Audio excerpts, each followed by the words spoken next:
Before you sleep tonight, listen to this old man's advice.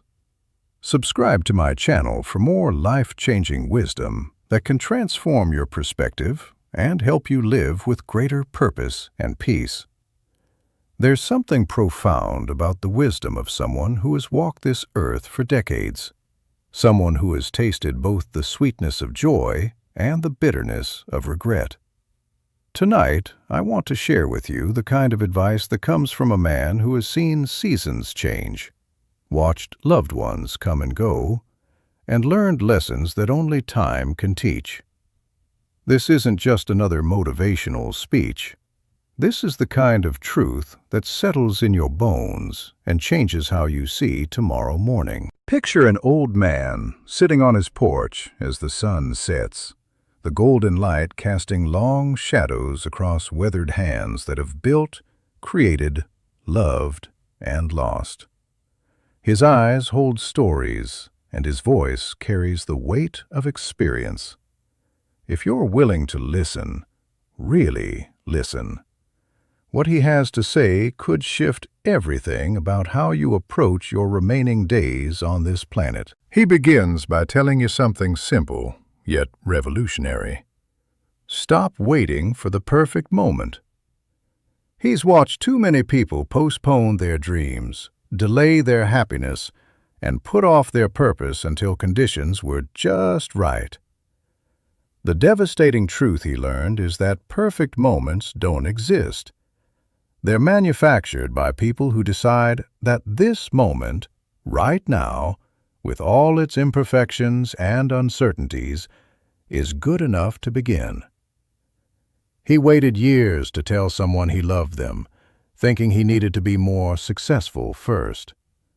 When he finally felt ready, that person was gone. Don't make his mistake. The time is now, not someday. The old man leans forward and shares something that took him half a lifetime to understand. Your relationships are your real wealth. He accumulated money, bought properties, and climbed ladders of success. But at the end of the day, none of those achievements hold his hand or remember the sound of his laughter. The people who matter are the ones who showed up when life fell apart, who celebrated his small victories, and who loved him despite his flaws. He regrets every extra hour at the office that stole time from his children. He wishes he had prioritized presence over presence. Your career will not attend your funeral with tears in its eyes, but the people you loved will. Invest accordingly. Here's another truth that hits hard. Forgiveness is not a gift you give others. It's a gift you give yourself. The old man carried grudges for years, nursing resentments and replaying old wounds like a broken record. Those bitter feelings didn't hurt the people who wronged him. They poisoned his own peace, robbed his own joy, and built walls around his own heart. When he finally learned to let go, not because those people deserved it, but because he deserved freedom, everything changed. The weight lifted, the anger dissolved, and he discovered that holding on to pain is like drinking poison and expecting someone else to die. Tonight, before you sleep, consider who you need to forgive, not for them, but for you. The old man's voice grows softer as he talks about fear. He spent decades avoiding risks, playing it safe, and choosing security over adventure. Looking back, he realizes his greatest regrets aren't the mistakes he made, but the chances he didn't take. That business idea he never pursued, that trip he never took, that person he was too afraid to approach. Fear whispered lies about what could go wrong, and he listened, not realizing that those whispers were stealing the life he could have lived. Yes, you might fail. Yes, you might get hurt. But you'll definitely fail at the life you never attempt. Take the risk. Make the leap. You're braver than your fear wants you to believe. He shares something about pride that everyone needs to hear. Being right is vastly overrated. He wasted countless hours in arguments, defending positions that didn't matter, proving points that served no purpose except protecting his ego. He damaged relationships for the sake of being correct, and now he sees how foolish that was.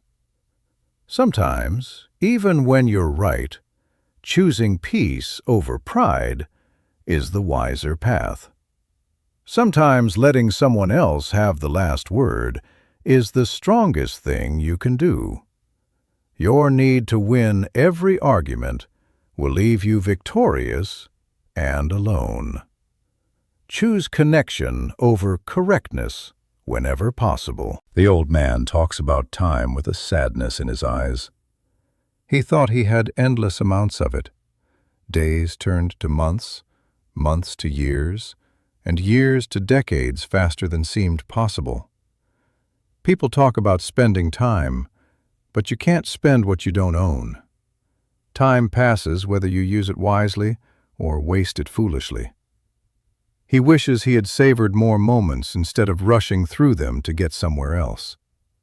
That's the cruel irony. We spend our youth wishing we were older, and our old age wishing we were younger, rarely satisfied with the present moment we actually have.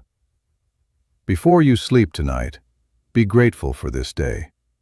It's a gift that millions didn't receive. Here's wisdom that cuts deep.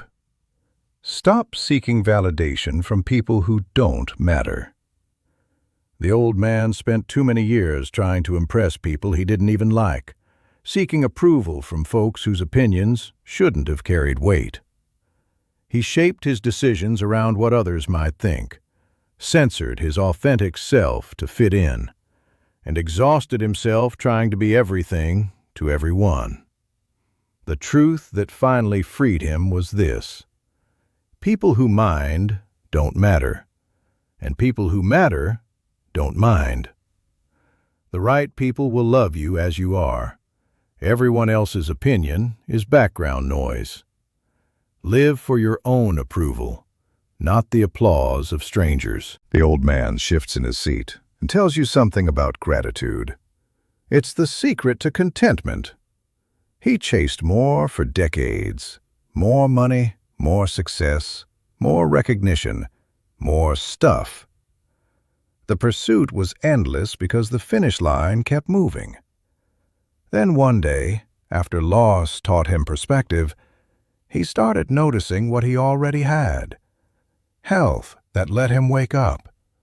People who cared. Simple pleasures like morning coffee and evening sunsets. Gratitude didn't make him complacent. It made him content. And contentment, he discovered, is the only sustainable form of happiness. Tonight, count your blessings before you count anything else. Another piece of advice flows from his experience. Your health is everything until you lose it. And then it's the only thing. He took his body for granted, treating it like an indestructible machine that would always function. He skipped sleep, ate poorly, avoided exercise, and ignored warning signs. Now, with limitations he never imagined, he'd trade much of what he accumulated for the vitality he carelessly spent. Your body is the only place you have to live. Treat it with respect. Move it, fuel it properly, rest it adequately. Future you will either thank you or resent you for how you're treating it today. The old man grows thoughtful as he discusses authenticity. Pretending to be someone you're not is exhausting, and it attracts the wrong people. He wore masks for different audiences, performed versions of himself that he thought others wanted to see, and lost track of who he actually was beneath all the pretense. The tragedy was that his masks attracted people who loved the performance, not the person. When he finally got tired of acting and showed up as himself, flawed and imperfect, the right people appeared. Be yourself, because everyone else is already taken, and pretending only delays finding your actual tribe. He leans back and shares something about legacy. You're building it right now, not later. Legacy isn't what you plan to leave behind someday. It's what you're creating through your daily choices. It's how you treat the server at the restaurant. It's whether you keep your word. It's the example you set when no one important is watching. He used to think legacy was about grand gestures and major accomplishments. Now he knows it's built in small moments, kind words, and consistent character. What will people say about how you made them feel? That's your legacy. The old man's final piece of advice is perhaps the most important. Love harder than feels safe. He protected his heart, measured his affection, and loved cautiously because vulnerability felt dangerous. But safe love is shallow love. The relationships that changed him, that filled his life with meaning, were the ones where he loved recklessly, completely, without hedging his bets. Yes, loving that way means you can get hurt, but not loving that way means you'll definitely miss out on life's greatest joy. Open your heart. Say, I love you. Show up fully. The risk of pain is worth the guarantee of truly living. As the old man finishes speaking and the last light fades from the sky, you realize something important. His advice isn't theoretical. It's earned through decades of trial and error, success and failure, joy and heartbreak. This is the wisdom that only comes from actually living, not just thinking about living. Before you sleep tonight, let these words sink deep. Tomorrow isn't guaranteed, but if it comes, you have a choice about how you'll live it. Will you wait for perfect moments or create them? Will you prioritize possessions or people? Will you hold grudges or offer forgiveness? Will you play it safe or take meaningful risks? The old man isn't asking you to be perfect. He's asking you to be intentional, to live awake instead of sleepwalking through your days, to love boldly, forgive freely, and show up authentically, to treat time as the precious commodity it is, and relationships as the treasures they are. His greatest hope is that you won't need to become old to become wise, that you'll learn from his regrets and embrace the truths he discovered too late. You have something he doesn't: time. Use it well. Love deeply. Risk bravely. Forgive quickly. And never, ever postpone joy. If this resonated with you, subscribe to my channel so you never miss wisdom that could change your life. Share this with someone who needs to hear it tonight. Tomorrow, wake up and put this advice into practice. Your future self is counting on the choices you make today.